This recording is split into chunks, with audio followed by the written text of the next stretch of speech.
நாம் தியானிக்க இருக்கிற பகுதி சோர்வை குறித்து நாம் தியானிக்க இருக்கிறோம். நாட்டிலே ஆண்டு உணர்த்துகிற காரியம் சோர்வு. அது எல்லா மனிதனிடத்திலும் காணப்படுகிற ஒரு காரியம். சோர்வுன்னு சொன்னா எல்லாருக்கும் தெரியும். எல்லாருக்கும் எதுனால சோர்வு வரும்? அதிகமா வேலை செய்தா சோர்வு வரும், வேலையினத்தினால சோர்வு வரும். இப்படி அநேக சோர்வுகள் ஒரு மனிதனை ஆட்கொண்டு கொண்டு இருக்கிறது நமக்கு தெரியும். நாட்டில் வேதத்திலிருந்து கர்த்தர் நம்மோடு கூட இடைபடுகிற வார்த்தையை நாம் தியானிக்க இருக்கிறோம். இந்த சோர்வு ஒரு மனிதனுடைய வாழ்க்கையில என்ன செய்கிறது? இந்த சோர்வு ஒரு மனிதனுடைய வாழ்க்கையில எதற்காக வருகிறது? இந்த சோர்வையிலிருந்து விடுதலை பெறுவதற்கு நாம் என்ன செய்ய வேண்டும்? இந்த சோர்வினால நம்முடைய வாழ்க்கை எந்த நிலைமைக்கு தள்ளப்படுகிறது என்று சொல்லி வேதத்தின் அடிப்படையிலே கர்த்தர் நம்மோடு கூட இடைபட இருக்கிறார். விசுவாசிக்கிறீங்களா? இதை இந்த வார்த்தை கேட்கும் பொழுதே நமக்கு சோர்வு என்ன செய்யக்கூடாது? இருக்கக்கூடாது. இயேசுவின் நாமத்தினால எல்லா சோர்வுகளையும் வெளியேறட்டும்.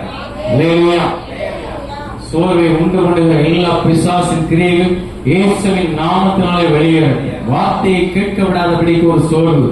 பாத்தீங்களா? கர்த்தருடைய வார்த்தையை கேட்கும் போதே அப்படியே சில பேருக்கு அப்படியே தூக்கம் வந்து பின்னாடி போகும், மண்டை பின்னாடியே இருக்கும். பிசாசு எப்பவுமே பின்னாடி இருக்கும் பாருங்க. அப்போ சோர்வு சரீரத்தில் ஏற்படுகிறது. இந்த சோர்வை மேற்கொள்ள ஆண்டவர் பலனை தருகிறார். அதை குறித்து நாம் இந்த நாளிலே தியானிக்க இருக்கிறோம். நீதிமொழிகள் 24ஆம் அதிகாரம் 10வது வசனத்தை வாசிக்க கேட்போம். நீதிமொழிகள் 24ஆம் அதிகாரம் 10வது வசனம். ஆபத்து காலத்தில் சோர்ந்து போவாயானால் உன் பலன் குறுகினது. கவனிங்க, ஆபத்து காலத்தில் சோர்ந்து போவாயானால் உன் பலன் குறுகினது. அப்போ ஒரு மனுஷனுக்கு சோர்வு எப்பொழுது வருகிறது? ஆபத்து வரும் பொழுது சோர்வு வருகிறது. அல்லேலூயா. ஒரு பிரச்சனை, ஒரு ஆபத்து, ஒரு போராட்டம் வரும் பொழுது நாம் சோர்ந்து போன ஒரு நிலைமையிலே காணப்படுகிறோம். நம்முடைய இருதயம் சோர்ந்து போகிறது, நம்முடைய சரீரம் சோர்ந்து போகிறது. நம்மளால முடியாது, நான் என்ன செய்ய போறேன்னு சொல்லி சோர்ந்து போய் நாம் ரொம்பவும் ஒரு தாழ்மையான நிலைமையில ஒரு மூலையில போய் அமர்ந்துருவோம். பாரு, சோர்வு ஆபத்திலே ஏற்படுகிறது. வேதம் சொல்லுகிறது, கர்த்தருடைய வார்த்தை நம்மோடு கூட இடைபடுகிறது. ஆபத்தில் நாம் சோர்ந்து போவோமானால் பலன் குறுகியதா இருக்கும். அப்போ ஆபத்து வரும் பொழுது நாம் சோர்ந்து போய் இருப்போமானால் நம்முடைய பலன் குறுகி போயிடும். அதனாலதான் ஆண்டவர் சொல்லுகிறார், ஆபத்து காலத்தில் என்னை நோக்கி கூப்பிடு, நான் உன்னை விடுவிப்பேன், நீ என்னை மகிமைப்படுத்துவாய். அப்ப இந்த ஆபத்து வரும் பொழுது நம்முடைய பலனை அந்த ஆபத்து என்ன செய்கிறது? பிடுங்கிக் கொள்ளுகிறது. ஆபத்து நம்மளுக்கு இருக்கிற பலனை பறித்துக் கொள்ளுகிறது. அப்ப இந்த பலன் போகாதபடிக்கு நாம் ஆண்டவரை நோக்கி கூப்பிட வேண்டும். சங்கீதம் 50:15 நம்ம எல்லாருக்கும் தெரியும், ஆபத்து காலத்தில் என்னை நோக்கி கூப்பிடு, நான் உன்னை விடுவிப்பேன், நீ என்னை மகிமைப்படுத்துவாய். அப்போ ஆபத்து காலத்தில் பலன் குறுகி போகாமல் இருப்பதற்கு நாம் செய்ய வேண்டியது, ஆபத்து காலத்திலே அவரை நோக்கி கூப்பிட வேண்டும். ஆபத்திலே நாம் சோர்ந்து போகக்கூடாது. ஒரு ஆபத்து வந்துருச்சு, ஒரு பிரச்சனை வந்துருச்சு, நாம் அப்பொழுது சோர்ந்து போகக்கூடாது. கர்த்தரை நோக்கி கூப்பிட வேண்டும். இல்லையா? இரண்டாவது காரியம், நீதிமொழிகள் 3ஆம் அதிகாரம் 11வது வசனத்தை நாம் வாசிக்க கேட்போம். நீதிமொழிகள் 3ஆம் அதிகாரம் 11வது வசனம். மகனே, அற்பமாக எண்ணாதே, அவர் கடிந்து கொள்ளும் போது சோர்ந்து போகாதே. அவர் கடிந்து கொள்ளும் போது சோர்ந்து போகாதே. கர்த்தருடைய சிக்ஷையை அற்பமா எண்ணாதே, அவர் கடிந்து கொள்ளும் போது சோர்ந்து போகாதே. அப்போ ஒரு மனிதனுக்கு சோர்வு, இரண்டாவது நாம் தியானிக்கிறோம், ஒரு மனிதனுக்கு சோர்வு கர்த்தர் கடிந்து கொள்ளும் பொழுதும் வருகிறது. ஆண்டவர் நம்முடைய நன்மைக்காக நம்மை சிட்சிக்கிறார். நாம் உருவாவதற்காக நம்மை அவர் என்ன செய்கிறார்? சிட்சிக்கிறார். சில காரியங்களை நம்முடைய வாழ்க்கையில ஆண்டவர் அனுமதிக்கிறார். அது நம்மை தகுதிப்படுத்துவதற்கும் நம்மை பரிசுத்தப்படுத்துவதற்கும் நம்மை உருவாக்குவதற்கும் நம்மை நிற்க செய்வதற்கும் ஆண்டவர் நம்முடைய வாழ்க்கையில அதை அனுமதிக்கிறார். ஆனால் அப்பொழுது நாம் என்ன செய்யக்கூடாது? சோர்ந்து போகக்கூடாது. இல்லையா? புரியுதா உங்களுக்கு? முதல் காரியம் பார்த்தோம், ஆபத்து வரும்போது சோர்ந்து போகக்கூடாது, ஆண்டவர் நோக்கி கூப்பிடணும். ஆபத்துல நம்ம சோர்ந்து போயிட்டா நம்முடைய பலன் எல்லாம் போயிடும். இரண்டாவது பார்த்தோம், கர்த்தர் சிருஷ்டிக்கும் பொழுது நாம் என்ன செய்யக்கூடாது? சோர்ந்து போகக்கூடாது. அதுல மறுபடியும் வாசிங்க 3:11 நீதிமொழிகள்.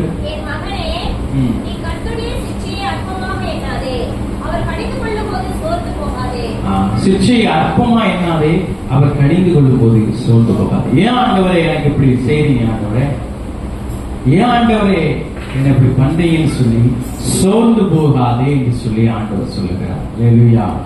அப்போ ஆண்டவர் நம்மை உருவாக்குவதற்கு, நம்மை தகுதிப்படுத்துவதற்கு, நம்மை சிக்ஷிக்கும் பொழுது நாம் சோர்ந்து போகக்கூடாது.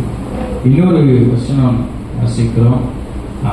ஏசாயா 40ஆம் அதிகாரம் 31வது வசனம்.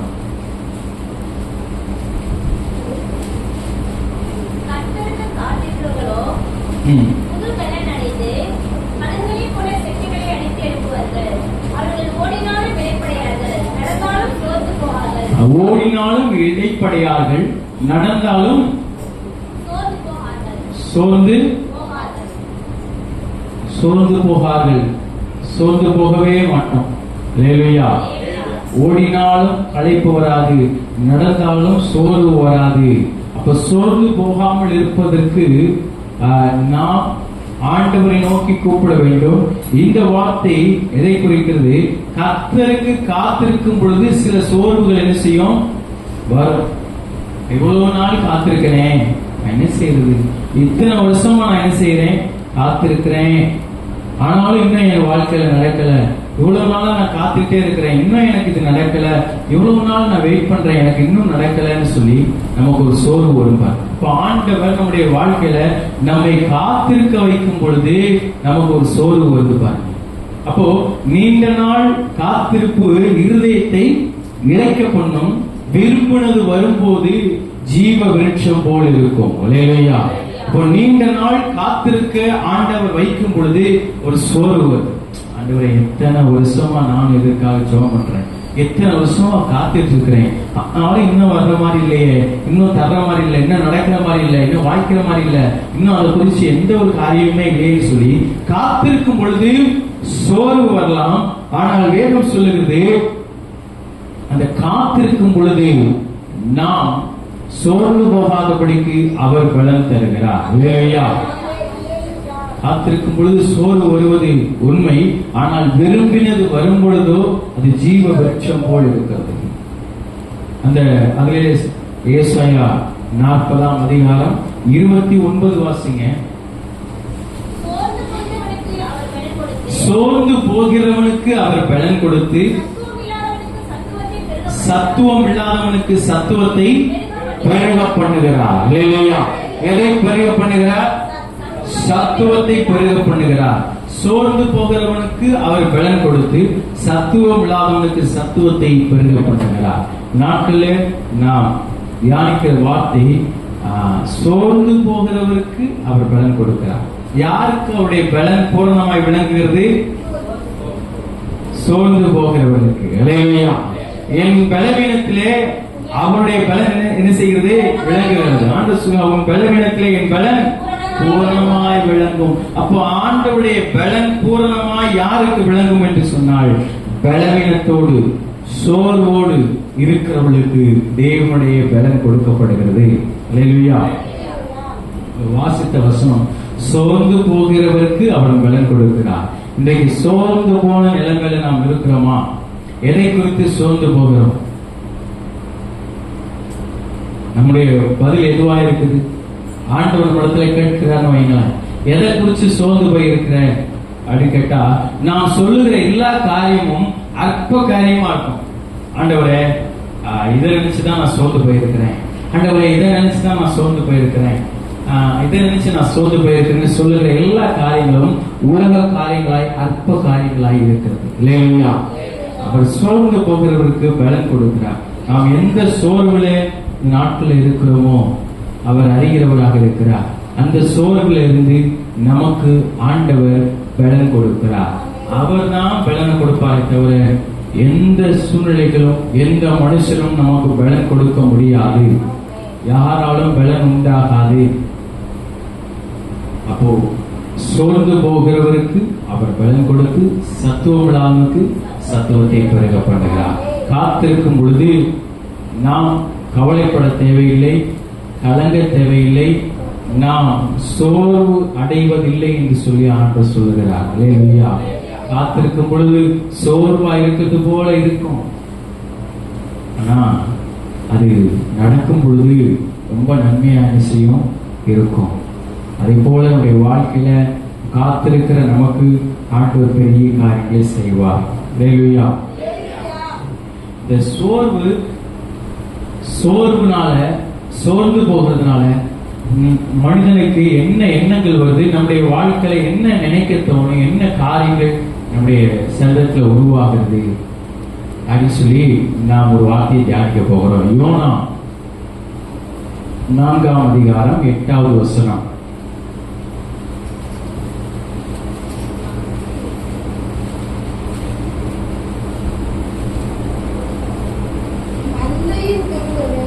யோனா 4ஆம் அதிகாரம் 8வது வசனத்தை நான் வாசிக்கிறேன். ஆண்கள் பக்கத்தில் வாசிங்க.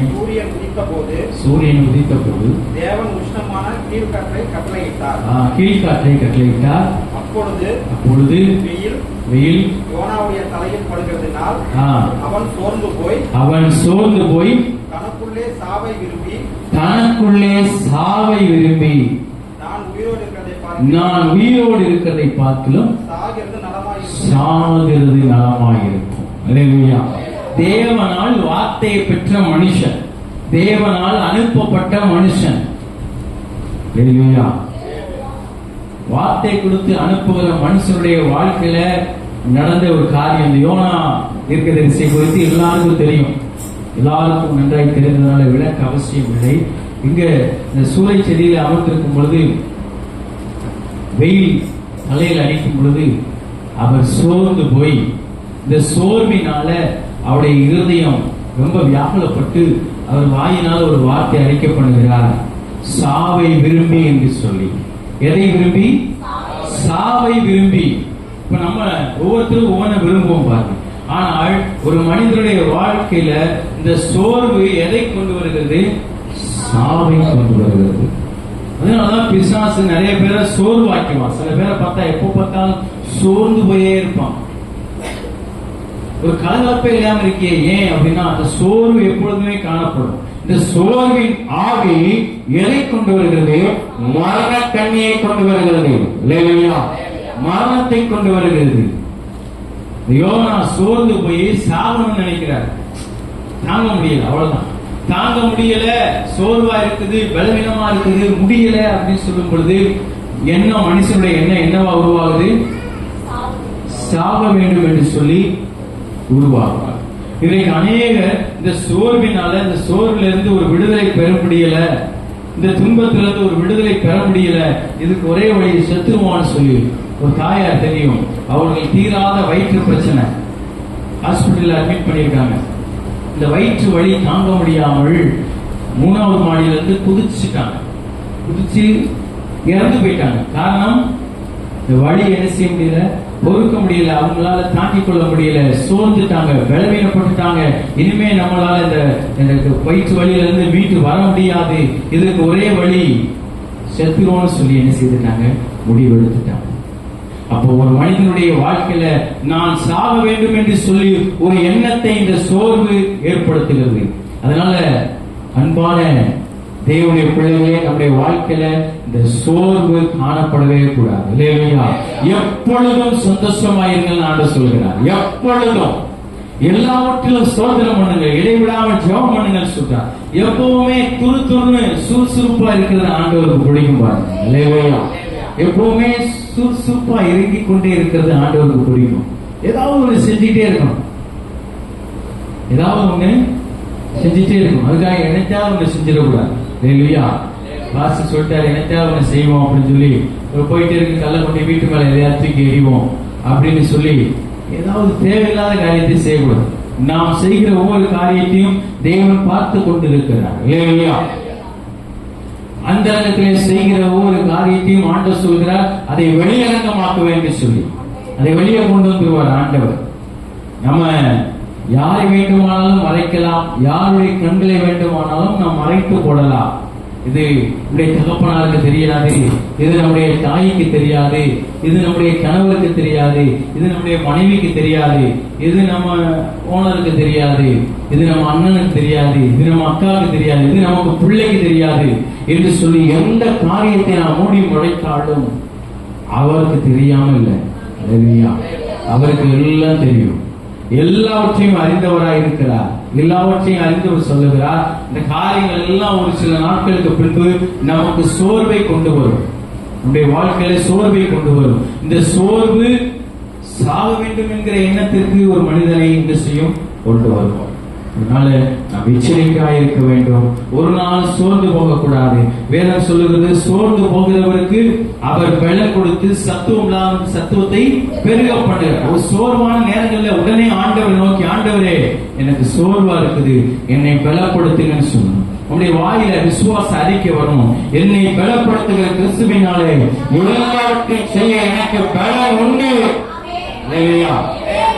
வாயில அறிக்கை பண்ணுங்க பாப்போம். என்னை பலப்படுத்துகிற கிறிஸ்துவினாலே எல்லாவற்றையும் செய்ய எனக்கு பலம் உண்டு.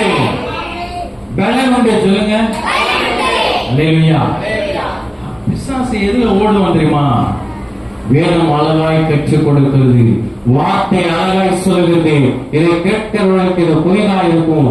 தேவ ரகசியம், தேவன் வெளிப்படுத்துகிற காரியம். பிசாசுக்கு எதுக்கு பயப்படுவான் தெரியுமா? எதுக்கு பயப்படுவான்? வார்த்தைக்கு பயப்படுவான். அல்லேலூயா. கர்த்தர் தம்முடைய வார்த்தையை அனுப்பி பிசாசை துரத்தினார். அவருடைய வார்த்தையில வல்லமை இருக்குதுங்க, அவருடைய வார்த்தையில ஜீவன் இருக்குது, அவருடைய வார்த்தையில உயிர் இருக்குது, அவருடைய வார்த்தையில கிருபை இருக்குது, அவருடைய வார்த்தையில பட்டயம் இருக்குது, அவருடைய வார்த்தையில உயிர்த்தெழுதல் இருக்கிறது. அந்த வார்த்தையை கண்டு பிசாசு பயப்படுவான். ஒரு பெரிய அலுவலகம் தூக்கிட்டு ஓடுங்க பிசாசு முன்னாடி, ஒன்னும் செய்ய முடியாது. துப்பாக்கி இருந்தாலும் ஒன்றும் செய்ய முடியாது. ஆனால் கர்த்தருடைய வார்த்தை இருக்குமானால் அவன் நடுங்குவான். ஒரு தேவ பிள்ளையுடைய வாழ்க்கையில கர்த்தருடைய வார்த்தை இருக்குமானால், கர்த்தருடைய வார்த்தை அவன் பின்பற்றுவானால், பிசாசு உங்களை என்னை கண்டு பயப்படுவான். பிசாசை கண்டு நம்ம பயப்பட தேவையில்லை. பிசாசு நம்மை பலவீனப்படுத்துவான்னு கலங்க தேவையில்லை. ஒரு அதிகாரத்துல நான் பார்க்கிற ஒரு சம்பவத்துல, மார்க் 9ஆம் அதிகாரம் 18வது வசனத்தை நாம் வாசிக்க கேட்போம். மார்க் 9ஆம் அதிகாரம் 18வது வசனம். ஒரு தகப்பனாருக்கு ஒரு மகன் இருக்கிறான். அது எங்க பிடிச்சாலும் நல்ல கவனிங்க, எடுத்துக்கணும். மார்க் 9:18 எடுத்தவங்க கவனிங்க. ஒரு தகப்பனாருக்கு ஒரு மகன் இருக்கிறான், அவனுக்கு பிசாசு பிடிக்குது. என்ன பிடிக்குது? பிசாசு பிடிக்குதுப்பா. இன்னைக்கு ஆண்டவருக்கு விரோதம் இல்லாத காரியங்கள்லாம் நமக்கு பிடிச்சிச்சுன்னா பிசாசு பிடிச்சிடும். சில பேருக்கு புரியுது. தேவனுக்கு பிரியமில்லாத காரியங்கள், தேவனுக்கு பிடிக்காத காரியங்கள் நமக்கு பிடிக்க கூடாது. தேவனுக்கு பிடிக்கலையா நமக்கு பிடிக்க கூடாது. ஏன்னா அவர் சொல்லுகிறார், நான் பரிசுத்தர், ஆகையால் நீங்களும் பரிசுத்தமாயிருங்கள். அல்லேலூயா. நான் என்ன செய்கிறேனோ அதைத்தான் என் பிள்ளைக்கு செய்யணும்னு அவர் விரும்புகிறார். அல்லேலூயா. அப்ப அவருக்கு பிடிக்காத காரியம் நமக்கு என்ன செய்யக்கூடாது? பிடிக்க கூடாது. அவருக்கு பிடிக்காதது நமக்கும் பிடிக்கலன்னா நம்மளை அவருக்கு ரொம்ப பிடிக்கும். எத்தனை பேர் விசுவாசிக்கிறீங்க? அவருக்கு பிடிச்சதெல்லாம் நமக்கு ரொம்ப பிடிக்கும், ஆனால் நம்மளை ரொம்ப ரொம்ப பிடிக்கும். பிரியமானவனே, உன் ஆத்துமா வாழ்வது போல் எல்லாவற்றிலும் வாழ்ந்து சுகமாக இருக்கும்படி வேண்டுகிறேன். அல்லேலூயா. பிரியமானவனே, உன் ஆத்துமா வாழ்வது போல் எல்லாவற்றையும் வாழ்ந்து சுகமாயிருமனே. பிரியமானவனே, உன் ஆத்துமா வாழ்வது போல் எல்லாவற்றையும் வாழ்ந்து சுகமாயிருமனே. ஆண்டவர் நாம் சுகமாய் வாழ வேண்டும் என்று பிரியப்படுகிறார். இந்த மனுஷனுக்கு பாருங்க, பிசாசு பிடிக்குது. மார்க் 9:18 வாசிக்கிறோம். பிசாசு பிடிச்ச அந்த பையனை கொண்டிருக்கிற தகப்பனால் இயேசு கிறிஸ்துவிடத்திலே வந்து சொல்லுகிற ஸ்டேட்மெண்ட்டை பார்க்கிறோம். வாசிங்க. அது எங்க அவனை பிடிச்சாலும் அங்க அவன் என்ன செய்யுது? அலக்களிக்குது. பாருங்க, இன்றைக்கு பிசாசானவன் அநேகரை அலக்களித்துக் கொண்டிருக்கிறான். நல்ல கவனிங்க, நான் சொல்லுகிறது ரொம்ப ஆழமான சத்தியம். சோர்வை குறித்து நாம் தியானிக்கிறோம். இந்த சோர்வு தானே, இது சும்மா நமக்கு ஒரு சும்மா கைவலி வர்றதுனால இந்த சோர்வு வருது, தலைவலி வர்றதுனால இந்த சோர்வு வருது, சாப்பிடாதனால இந்த சோர்வு வருதுன்னு நாம் நினைக்கிறோம். பல சோர்வுகளை பிசாசானவன் கொண்டு வருகிறான். அது எங்க பிடிச்சாலும் அவன் என்ன செய்யுது? அலக்களிக்குது. பாருங்க, அலக்களிக்குதுன்னா எந்த வேலையும் செய்ய முடியாதபடிக்கு ஒரு காரியத்தை பிசாசானவனுடைய வாழ்க்கையில் என்ன செய்வான்? கொண்டு வருவான். அலக்களிக்குது. கூட சேர்ந்து என்ன செய்யுது? வாசிங்க. அப்பொழுது நுரை தள்ளி பல்லை கடித்து சோர்ந்து போகிறான். பிசாசு செய்யற வேலையெல்லாம் பாருங்க, அலக்களிக்குது, முறதல்ல வைக்குது, கீழே விழ வைக்குது, பல்ல கடிக்க வைக்குது. பண்றதுக்கு கடிக்கிறோமா பல்ல? எத்தனை பேருக்குள்ள பிசாசு இருக்கான்? பல்லு கடிக்கிறோமா? சாப்பிடல மட்டும்தான் பல்லு கடிக்கணும். மற்ற நேரத்துல பல்ல கடிச்சா உள்ள யாரு இருக்கிறா? பல்லை கடித்து நுரைதல்ல வைத்து அவனை கீழே அலக்களிக்குது. பாருங்க, பிசாசுடைய பயங்கரமான தந்திரமான காரியம் இது. மனுஷனுக்குள்ளாக இருந்து கிரியை செய்யும். அது அந்த மகனை குணப்படுத்த முடியாத ஒரு சூழ்நிலை. அப்போ அந்த தகப்பனார் ஆண்டவரத்துல கொண்டு வந்து ஸ்டேட்மெண்ட் வைக்கிறார். அதை வாசிக்க சோர்ந்து போகிறான்.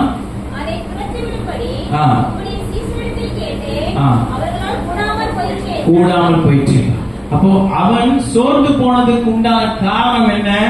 பிசாசு அவனை பிடித்ததுனால, நுரைதலினால, அலக்களித்ததுனால, பல்களை கடித்ததுனால அவன் சோர்ந்து போன ஒரு நிலைமையில காணப்படுகிறான். இந்த பிசாசு நம்மை அலக்களிக்கிறதுனால, பிசாசுடைய கிரியை நம்மை சூழ்ந்து கொண்டிருக்கிறதுனால, பிசாசுடைய காரியங்களை நாம் கையிட்டு செய்கிறதுனால இந்த சோர்வு ஒரு மனுஷனுக்குள்ளாக வருகிறது. சோர்வு எங்கிருந்து வருது? பிசாசுக்கு பிரியமான காரியத்தை நாம் தொடுகிறதுனால, அதுல கையிட்டு செய்கிறதுனால, அதுல ஈடுபடுகிறதுனால, அதை நாம் வாயினால அறிக்கை பண்ணுகிறதுனால இந்த சோர்வு மனிதனுக்கு என்ன செய்கிறது? வருகிறது. இவன் இந்த பிசாசு பிடித்த மனிதன் சோர்ந்து போகிறான். தன்னுடைய வார்த்தை அனுப்பி அவனை என்ன செய்தார்? சுகப்படுத்தினார். அப்ப இந்த மனிதனுக்கு சோர்வு, ஆபத்து வரும் பொழுது சோர்வு வருகிறது.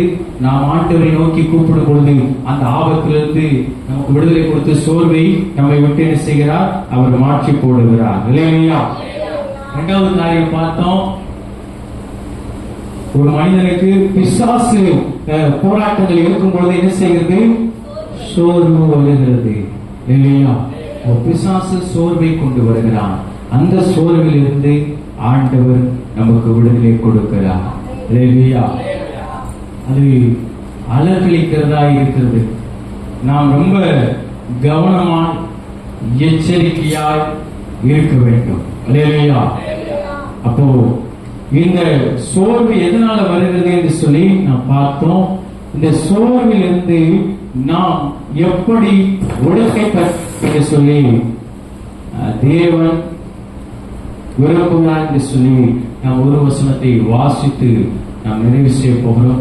லூக்கா எழுதின சுவிசேஷம் 18ஆம் அதிகாரம் 1வது வசனத்தை நாம் வாசிப்போம். லூக்கா 18:1. சோர்ந்து போகாமல் எப்பொழுதும் ஜெபம் பண்ண வேண்டும் என்று சொல்லி குறித்து அவர்களுக்கு அவர் ஒரு உவமையை சொன்னார். கவனிங்க, சோர்ந்து போகாமல் எப்பொழுதும் ஜெபம் பண்ண வேண்டும். அப்போ நம்முடைய வாழ்க்கையில நாம் சோர்ந்து போகாமல் எப்பொழுதும் ஜெபிக்கிறவர்களாக இருக்க வேண்டும். ஜெபிக்கிறவங்க சோர்ந்து போக மாட்டாங்க, சோர்ந்து போறவங்க ஜெபிக்க மாட்டாங்க. இல்லையா? ஏன் ஜெபம் இல்ல? கேவல மாதிரியா இருக்கு. அந்த சோர்வை சொல்ல பல வார்த்தைகள் சொல்லுவோம் பாருங்க. சோர்வுன்றது நான் சோர்வா இருக்கேன்னு சொல்ல மாட்டோம். ஒரு மாதிரியா இருக்கேன், மனசு சரியில்லை, ரொம்ப கடுப்பா இருக்கேன், டென்ஷனா இருக்கேன், ஏதோ மாதிரி இருக்குது, எரிச்சலா இருக்குது அப்படின்னு சொல்லி பல வார்த்தைகள் அந்த சோர்வு என்ன செய்யும், டிரான்ஸ்பர் ஆகி வெளியில வரும். இதெல்லாம் உருவாகிற இடம் என்ன? சோர்வு. ஒரு மனிதனுடைய ஆத்மாவை இது என்ன செய்கிறது? சோர்வுபடுத்துது. இந்த சோர்வு நம்முடைய வாழ்க்கையில ஒரு நாள் இருக்கக்கூடாது. இந்த சோர்ந்து போகிறவருக்கு பலம் கொடுக்கிறவர் நம்மோட கூட இருக்கிறதுனால நமக்கு சோர்வு வருகிற நேரங்கள்ல ஆண்டவரே என்னை பலப்படுத்துங்கன்னு சொல்லி கேட்கணும். சிலருக்கு வேலை செய்யும் பொழுது சோர்வு, சிலருக்கு ஜெபிக்கும் பொழுது சோர்வு, சிலருக்கு காரியங்களை நடக்கும் பொழுது சோர்வு. இது சரீரத்திலே வருகிற சோர்வு. ஆனால் ஆவியிலே ஆத்துமாவிலே சோர்ந்து போகிறவர்களாக நாம் இருக்கக்கூடாது.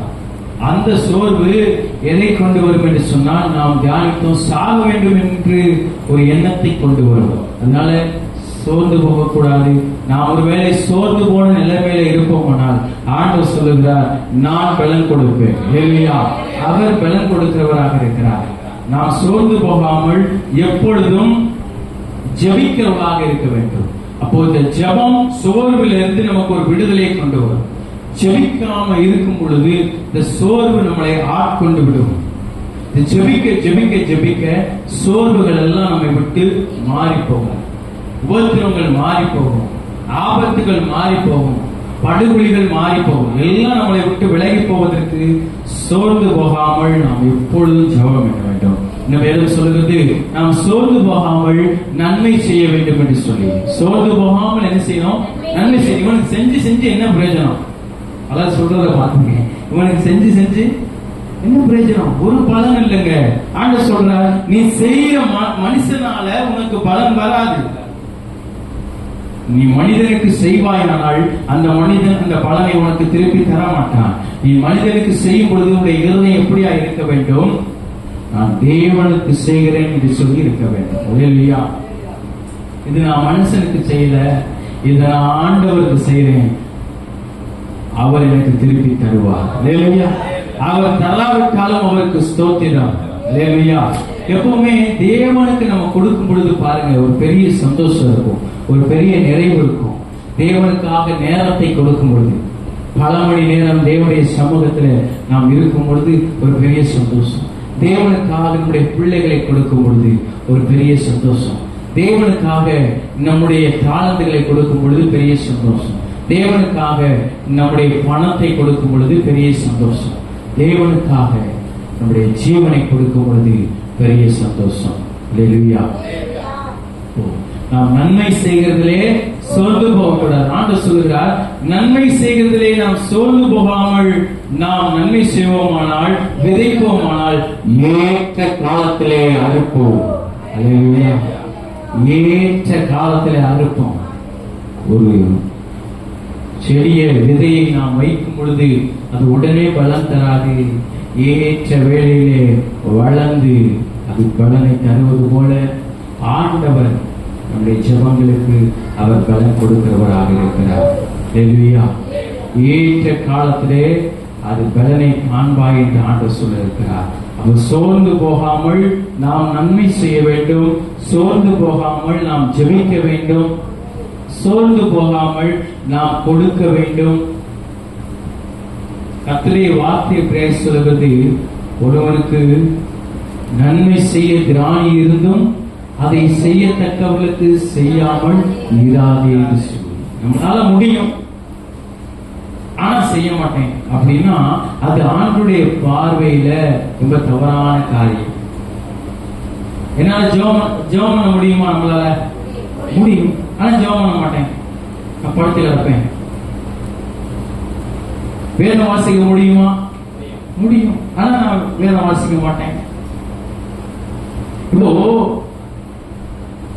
இன்னும் சோர்வை குறித்து வேதத்தில் அதிக வார்த்தைகள் இருக்குது. நமக்கு நேரம் பத்தா. சாப்பிடாததுனால என்ன செய்யும்? சோர்வு வரும். சாப்பிடாததுனால சோர்வு வரும். இதை சாப்பிடாததுனால சோர்வு வரும் சொல்லி வேதத்தில் சொல்லப்பட்டிருக்கிறது. இப்போ சாப்பிடாது எதுனாலன்னு சொல்லியும் ஆண்டவர் உணர்த்துகிறார். நிறைய பேர் சாப்பிடாம இருப்பாங்க. என்ன காரியம்? கோபத்தினால என்ன செய்ய மாட்டோம்? சாப்பிட மாட்டேன். அப்போ என்ன அப்படி சொல்லிட்டேன், அதனால நான் என்ன செய்ய மாட்டேன், சாப்பிட மாட்டேன் அப்படின்னா என்ன செய்யும், சோர்வு வரும். அப்போ சாப்பிடாம இருக்கிறது வேற, உபவாசம் என்பது வேற. என்னங்க குழப்பறீங்க? சாப்பிடாம இருக்கிறது தான் உபவாசம் அப்படியா? சாப்பிடாம இருக்கிறது உபவாசம் கிடையாது, ஆனா சாப்பிடாம இருக்கிறது தான் உபவாசம். குழப்பதோ? இப்போ ஆண்டவர் என்ன சொல்லுகிறார், கோபத்தினால சாப்பிடாம இருக்கிறது உபவாசம் கிடையாது. நாம் நன்மை செய்து நம்மை நாம் ஜீவ பலியாக ஒப்பு கொடுத்து தேவனுக்கு பிரியமான காரியங்களை செய்வதுதான் உகந்த உபவாசம் என்று சொல்லி வேதம் குறிப்பிடுகிறது. அப்போ சாப்பிடாம இருக்கிறதுனால சோறு வருது, ஆனா உபவாசம் இருக்கிறதுனால சோறு வராது. அப்போ உபவாசம் என்பது தேவனுக்கு தெரியப்படுத்துகிற காரியம். தேவனுக்கும் மனிதனுக்கும் தொடர்புடைய காரியத்துல ஒரு நாளும் பலவீனம் ஆட்கொள்ளாது. அது எப்போ மனிதனுக்கு ரிலீஸ் ஆகுதோ அது பலவீனம். அதனாலதான் ரகசியத்தை காத்துக் கொள்ளணும் என்று ஆண்டவர் சொல்லுகிறார். உபவாசம் இருக்கும் போது கூட நீ என்ன செய்யாத, தார ஊருவி அது எல்லாத்தையும் சொல்லாதுன்னு ஆண்டவர் சொல்றதுக்கு காரணம் அதுதான். எப்போ அது மனிதனுடைய ஆவிக்கு ஸ்பிரிட் ஆகுதோ அது பலவீனத்தை கொண்டு வரும், தேவையில்லாத காரியத்தை கொண்டு வரும். அப்போ அதனாலதான் வலது கை கொடுப்பது இடது கைக்கு தெரியக்கூடாதுன்னு சொல்லுகிறார். எதை செய்தாலும் தேவனுக்கு என்று செய்யுங்கள். இதெல்லாம் செய்யும் போது நம்ம விட்டு சோர்வை ஆண்டவர் மாற்றி போடுவார். நான் சொல்லி முடிக்க விரும்புகிறேன். ஒரு மனிதனுக்கு சோர்வு எதனால வருது? ஆபத்து வரும்போது சோர்வு வருது, பிசாசினால சோர்வுகள் வருது, காத்திருக்கும் போது சோர்வு வருது, ஆண்டவர் நம்மை காத்திருக்க வைக்கும் போது சோர்வு வருது, ஆண்டவர் நம்மை உருவாக்கும் போது சோர்வு வருது.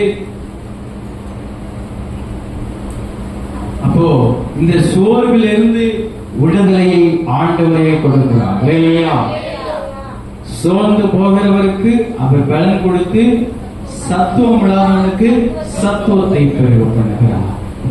எந்த சோர்வுல நாம் இருக்கோமோ, எந்த சோர்ந்து போகிற நிலைமையில இருக்கிறோமோ, ஆண்டவர் சொல்லுகிறார் என் பலன் உன்னை என்ன செய்யும், நிரப்பும் என்று சொல்லி. நாம் சோர்ந்து போகாமல் ஜெபிக்குள்ளாய் இருக்கும் பொழுது இப்படி ஆவி உற்சாகமா இருக்கும், ஆத்மா உற்சாகமா இருக்கும், சரீரம் உற்சாகமா இருக்கும். மாம்சம் எப்படிப்பட்டது? பலவீனம் உள்ளது, ஆவி உற்சாகம் உள்ளது. அப்ப மாம்சத்துல எப்பவுமே பலவீனமும் சோர்வும் வரும். இந்த மாம்சத்துல வருகிற பலவீனத்தையும் சோர்வையும் எதை வச்சு ஈடுகட்டுறது? ஆவியில் இருக்கிற பலனை வைத்து ஈடு கொடுக்கிறது இல்லையா?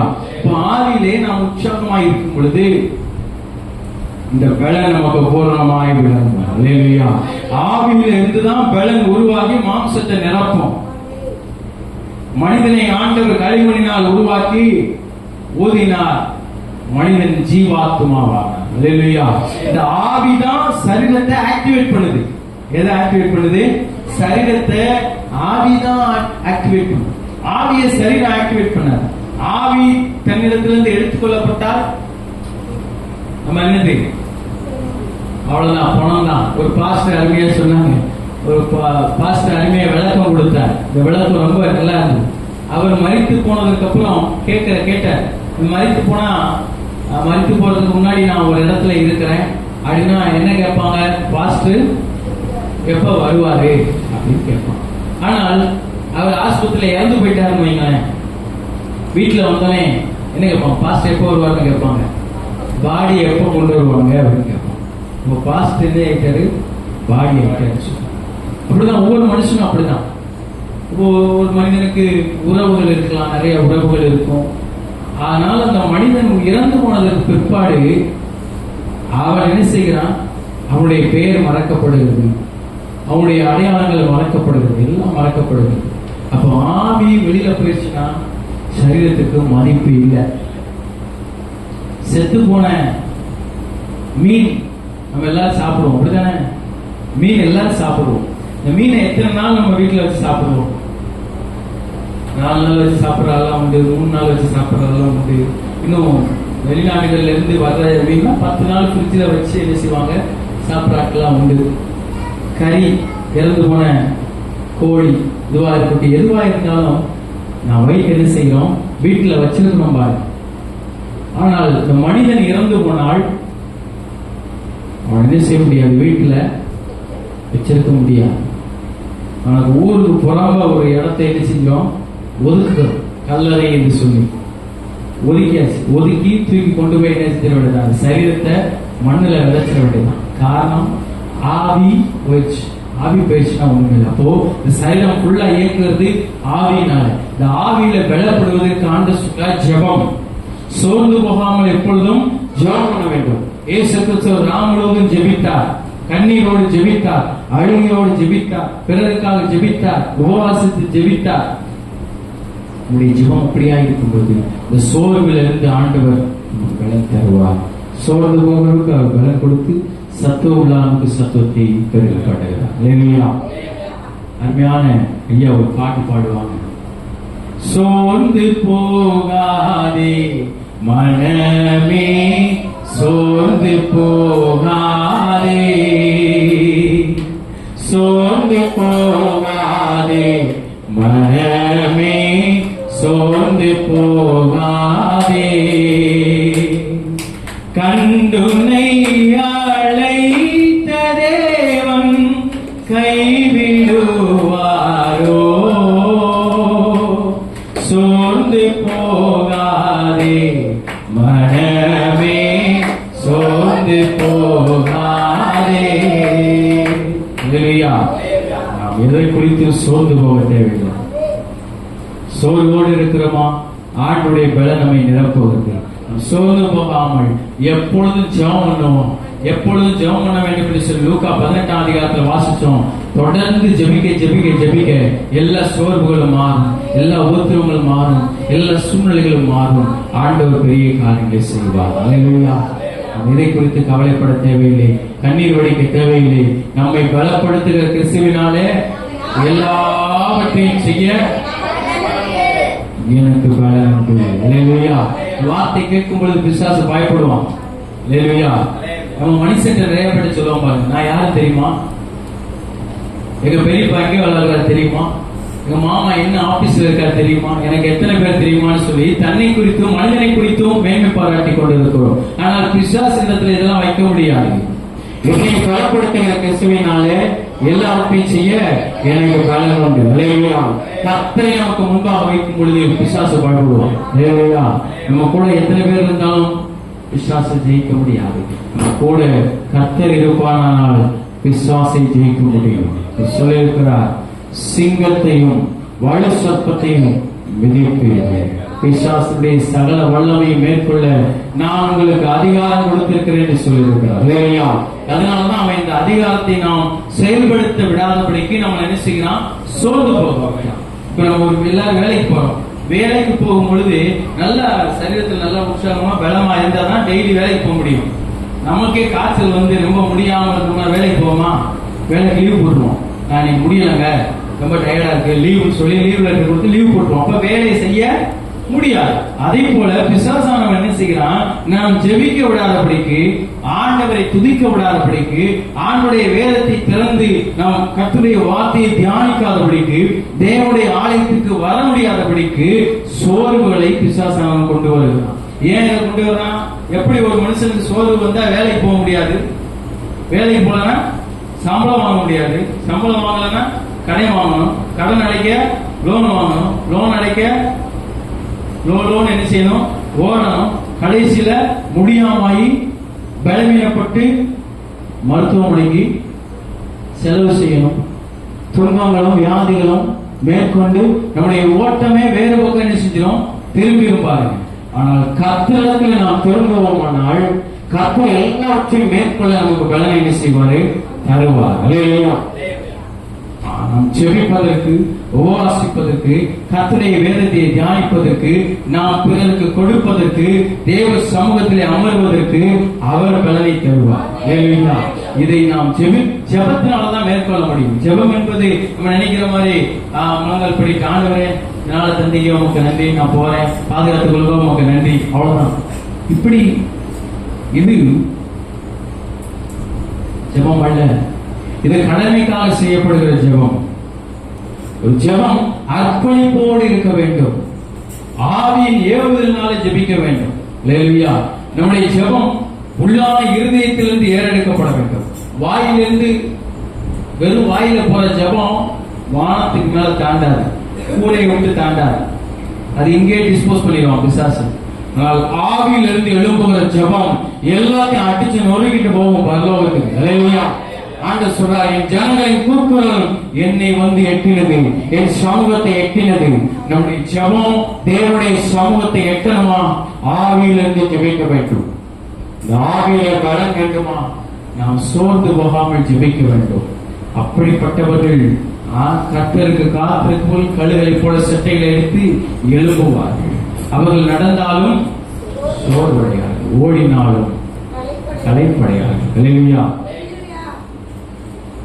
ஆண்டவர் நம்மை எல்லா சோர்விலிருந்தும், எல்லா களைப்பிலிருந்தும், எல்லா துக்கத்திலிருந்தும் நமக்கு விடுதலை கொடுத்து பலன் கொடுத்து நம்மை ஆசீர்வதிக்கிறவராயிருக்கிறார். அல்லேலூயா. அவரை தேடுவதற்கு ஒரு நன்மையும் குறைவுபடாது. எல்லா சோர்வுகளையும் ஆண்டவர் நீக்கி போடுவார். அல்லேலூயா. கண்களை மூடி ஆண்டவருடைய சமூகத்தில் கேட்போம்.